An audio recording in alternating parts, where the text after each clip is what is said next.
Hello, everyone. So today we're going to be talking about APUSH pages 46 through 54. And before we begin, let's just talk about Martin Luther. Who was Martin Luther? Jamie, can you pull up a picture of Martin Luther?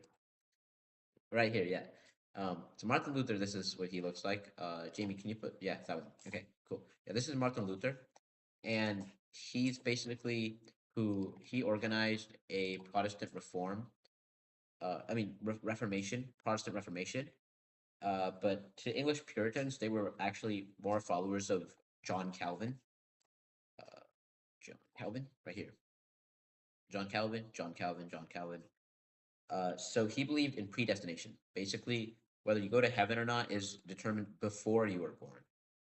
And so a radical group of Puritans were separatists, and they wanted out. To avoid persecution, they eventually hopped on the Mayflower. And on the Mayflower, um, they eventually followed the Mayflower Compact, which was the first form of self government in New England, and they built Plymouth on pretty harsh land. And this was what the Mayflower looked like, sort of. Here's an image drawn later on from Botanica.com. So as you guys see, there's a ship. There's some people on boats. There's people on the ship. Um, and also to specify, this is what Martin Luther's 95 Theses door is called, where he nailed these 95 Theses to the door of a Protestant church to sort of emphasize his dislike of their policies. And eventually they land on Plymouth, and Massachusetts Bay Colony also arrived at the same time under John Winthrop, a wealthy Puritan lawyer, and his vision was a city upon a hill. And what does that mean? Basically, he was sort of a Bible commonwealth where church and state were not it's not even like they were the same, basically. So obviously in Massachusetts only Puritan freemen could vote, and they had to be male church members. And they created strict laws, but there was a little bit of trouble. There's a Puritan minister named Roger Williams, and he believed in freedom of religion and separation of church and state. That was heresy in Massachusetts, and he was eventually benched. And he fled and founded Rhode Island, a place of freedom for all, even Jews and atheists. And the Puritans called it the sewer. But Rhode Island was ahead of its time. Uh, basically, and then there was also someone known as Anne Hutchinson, and what she basically she was basically stood up to a lot of wrongs that were done to her, especially by male figures, and so that's why she was actually banished. And she also claimed to she claimed to see a divine revelation, which was against Puritan teachings. So here's a little bit of a picture of her. That's Anne Hutchinson. Yeah, that's also her. She believed in religious liberty. So to move on to the next topic, New England eventually spread out. Connecticut, New Haven. Fundamentals of Connecticut were one of the first written constitutions in the colonies. And here's an image of it, just so you guys can sort of see what it looks like. It's written in roundhand, I believe. And eventually, Puritans versus Indians. At first there was a peace for Squanto and the first Thanksgiving. Tensions exploded with land tension, and there was the Pequot War in 1637, where the Puritan militia wiped out a village, and King Philip's War, where Wampanoag leader Metacom, also called King Philip by the English, led a desperate resistance.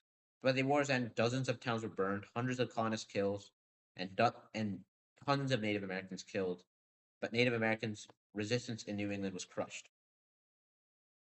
Conflict. Conflict is often something that unites people. Struggle unites people. In hardship, you can see that people tend to come closer together and think more collectively. And in 1643, several New England colonies formed the New England Confederation, and they formed colonial unity for defense. And in 1686, England found the Dominion of New England, placing all of New England and later New York under one royal authority, Sir Edmund Andros. Andros clamped down. He banned town meetings, enforced navigation acts, and challenged land titles.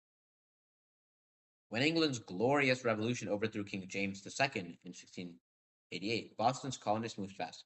They arrested Andros and overthrew the Dominion and restored the local government they had.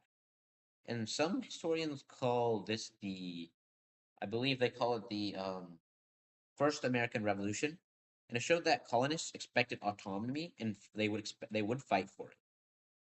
And it showed and okay, closing reflection. So, what is Puritan New England?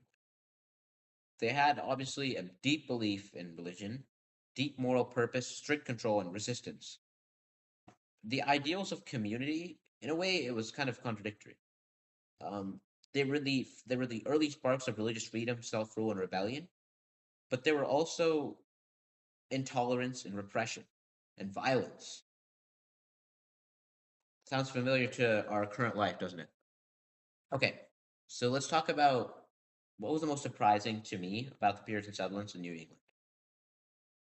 To me, it was the fact that Roger Williams and Anne Hutchinson were banished for beliefs we consider completely normal today.